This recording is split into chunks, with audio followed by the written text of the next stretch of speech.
যোৰহাটত হাৰ্টথ্ৰবৰ আদ্য ছাত্ৰ আয়োজনক লৈ তৎপৰ জিলা প্ৰশাসন তথা চৰকাৰ। 1 অক্টোবৰত জিলা ষ্টেডিয়াম প্ৰাংগণত অনুষ্ঠিত হ'ব হাৰ্টথ্ৰবৰ ৰাজহুৱা আদ্য ছাত্ৰ।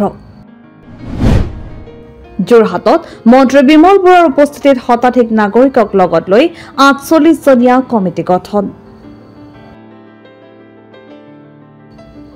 যোৰহাটবাসী ৰাইজৰ মৰম আবেগ আৰু দাবীৰ প্ৰতি সঁহাৰি জনাই ৰাজ্যৰ মুখ্যমন্ত্ৰীগৰাকীয়ে গ্ৰহণ কৰিলে যোৰহাটত হাৰ্টথ্ৰব জুবিন গাৰ্গৰ ৰাজহুৱা আদ্য শ্ৰাদ্ধ অনুষ্ঠিত কৰাৰ কথা। সেইমৰ্মে যোৰহাট চিনেমাস্থিত কনভেনশ্যন চেণ্টাৰত এখনি সভা অনুষ্ঠিত কৰে, য'ত যোৰহাটৰ সাংস্কৃতিক সামাজিক ক্ৰীড়া তথা অন্যান্য ক্ষেত্ৰৰ প্ৰায় 200তধিক লোক উপস্থিত থাকে।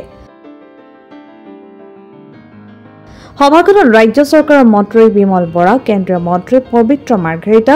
জিলা আয়ুক্ত জয় শিৱানী, জিলা আৰক্ষী অধীক্ষক শ্বেতাংগ মিশ্ৰৰ লগতে বহু সংখ্যক ব্যক্তি উপস্থিত থাকে। সভাৰ অন্তত ৰাজহুৱা আদ্য শ্ৰাদ্ধ যোৰহাট ষ্টেডিয়াম প্ৰাংগণত 1 অক্টোবৰত অনুষ্ঠিত হ'ব বুলি কোৱাৰ লগতে আদ্য শ্ৰাদ্ধৰ দিনা পুৱা 8 বজাৰ পৰা সূৰ্যাস্তলৈকে ৰাইজে ৰাজহুৱা শ্ৰদ্ধাঞ্জলি জ্ঞাপন কৰিব পাৰিব বুলিও উল্লেখ কৰে। ইয়াৰ লগতে অনুষ্ঠানটিৰ বাবে এখনি 48জনীয়া কমিটি গঠন কৰা হয় আৰু উক্ত আদ্য শ্ৰাদ্ধৰ দিনটোতে গায়ন বায়ন, দিহানাম, নাম প্ৰসংগৰ লগতে সৰ্বধৰ্মীয় এখনি প্ৰাৰ্থনা সভা অনুষ্ঠিত হ'ব বুলিও কয়। আদ্য শ্ৰাদ্ধ অনুষ্ঠিত কৰিবৰ বাবে ষ্টেডিয়াম প্ৰাংগণৰ উক্ত স্থানসমূহ মন্ত্ৰী বিমল বৰাই যোৰহাটৰ একাংশ নাগৰিকৰ সৈতে পৰিদৰ্শন কৰাও পৰিলক্ষিত হয়। অতি মৰমৰ জুবিন গাৰ্গ ডাঙৰীয়াই আমাৰ মাজৰ পৰা চিৰ বিদায় লৈ তেখেতে অনন্ত ধামলৈ গতি কৰিলে। তেখেতৰ এই মৃত্যুৱে সমগ্ৰ অসমবাসীক শোকবিহ্বল কৰি ৰাখিছে। কোনেও কামনা নকৰা এটা মৃত্যু, কিন্তু চিৰন্তন সত্য, আমি মানি লোৱাৰ বাহিৰে কোনো উপায় নাই। আৰু সেইকাৰণে আমাৰ সমাজৰ ৰীতি নীতি পৰম্পৰা অনুসৰি, আমাৰ সমাজৰ প্ৰচলিত ব্যৱস্থা অনুসৰি যিকোনো লোক বিয়োগৰ পিছত তেখেতৰ আত্মাৰ সদ্গতিৰ অৰ্থে আত্মাৰ সদ্গতি কামনা কৰি কিছু মাংগলিক কাৰ্যাদি কৰা যায়। আৰু সেয়ে এই ক্ষণজন্মা পুৰুষজনৰ আত্মাৰ সদ্গতি কামনা কৰি পৰিয়ালৰ লগতে তেখেতৰ কৈশোৰ, তেখেতৰ যৌৱন পাৰ কৰা যোৰহাটবাসী ৰাইজে তেখেতৰ মৃত্যুৰ 13 দিনৰ দিনা এক মাংগলিক কাৰ্যসূচী গ্ৰহণ কৰিবৰ কাৰণে সিদ্ধান্ত গ্ৰহণ কৰিছিলে। আৰু এই ক্ষেত্ৰত ৰাইজৰ এই সিদ্ধান্তৰ প্ৰতি শ্ৰদ্ধা জনাই অসম চৰকাৰেও সহযোগিতা আগবঢ়াব বিচাৰিছে। আৰু এই গোটেই বিষয়খিনি খুব সুন্দৰ ৰূপত আগুৱাই লৈ যোৱাৰ ক্ষেত্ৰত মাননীয় মুখ্যমন্ত্ৰী ডাঙৰীয়াৰ পৰামৰ্শ অনুসৰি আজি আমি যোৰহাটবাসী ৰাইজৰ লগত মিলিত হৈছিলোঁ। এই মাংগলিক কাৰ্যসূচী সুচাৰুৰূপে সম্পন্ন কৰাৰ ক্ষেত্ৰত ৰাইজৰ লগত আলাপ আলোচনাত বহিছিলোঁ আৰু দীৰ্ঘ সময় ধৰি হোৱা আলোচনাৰ অন্তত যোৰহাটৰ ৰাইজে 48জনীয়া এখন সমিতি, কৰ্ণধাৰ সমিতি গঠন কৰি দিছে। আৰু এই 48জনীয়া কৰ্ণধাৰ সমিতিখনে গোটেই অনুষ্ঠানটি পৰিচালনা কৰাৰ ক্ষেত্ৰত বিভিন্ন দায় দায়িত্ব বিভিন্ন লোকক অৰ্পণ কৰিব।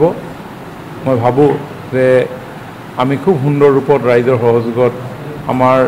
মাজৰ পৰা আঁতৰি যোৱা জুবিন গাৰ্গৰ আত্মাৰ সদ্গতিৰ অৰ্থে যি অনুষ্ঠান কৰিবলৈ আমি আগবাঢ়িছোঁ, সমগ্ৰ ৰাইজৰ, সমগ্ৰ অসমবাসীৰ এই ক্ষেত্ৰত সহযোগ পাওঁ।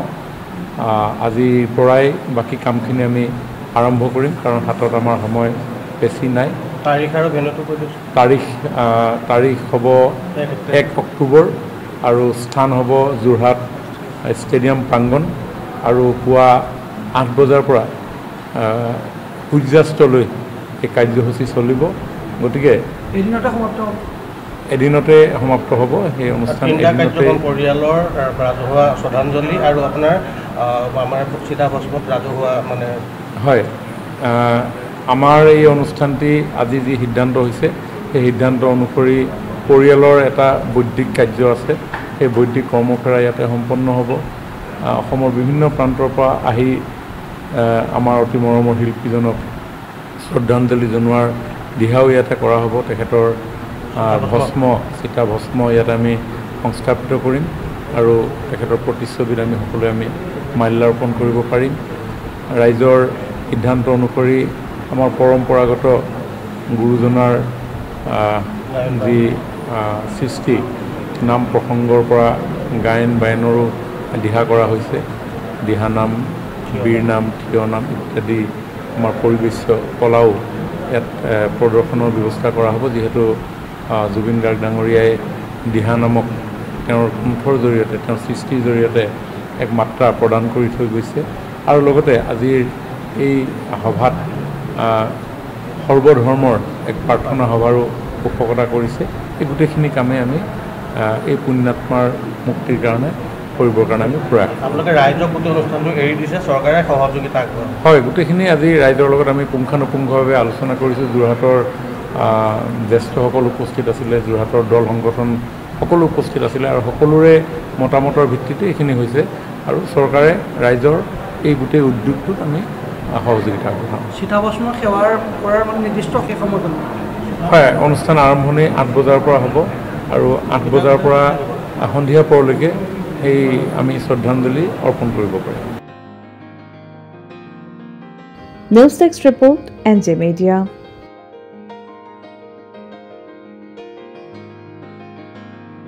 যোৰহাটৰ প্ৰথমখন NABH স্বীকৃতিপ্ৰাপ্ত চিকিৎসালয় AJ নাৰ্ছিং হোমত নৱসংযোজন কেটলেব ৯৬খন বিচনাযুক্ত neurology nephrology urology medicine OBSN gynaecology orthopaedics paediatrics cardiology প্ৰতিটো বিভাগৰে নিয়মীয়া OPDৰ লগতে ডায়ালিচিছৰ সুবিধাযুক্ত চিকিৎসালয়খনত সংযোজন কৰা হৈছে হৃদৰোগীসকলৰ বাবে অত্যাধুনিক কেটলেব য'ত মুখ্য চিকিৎসক হিচাপে আছে অভিজ্ঞ কাৰ্ডিঅলজিষ্ট ডক্টৰ গৌতম দাস আৰু তেখেতৰ সহযোগীসকল ইতিমধ্যে যোৰহাটস্থিত চিকিৎসালয়খনত প্ৰথমবাৰৰ বাবে সম্পন্ন হৈছে এনজিঅগ্ৰাফি আৰু এনজিঅপ্লাষ্টি ইয়াৰ লগতে 12খন বিচনাযুক্ত ICU নিঅ'নেটাল ICU তথা মাল্টি স্পেচিয়েলিটি হস্পিটেল হিচাপে 3টাকৈ মডুলাৰ OTৰ উপৰিও 24 ঘণ্টাই ৰাইজৰ বাবে উপলব্ধ এক্স-ৰে আল্ট্ৰাছাউণ্ড আৰু CT স্কেনৰ লগতে অত্যাধুনিক চিকিৎসা সেৱা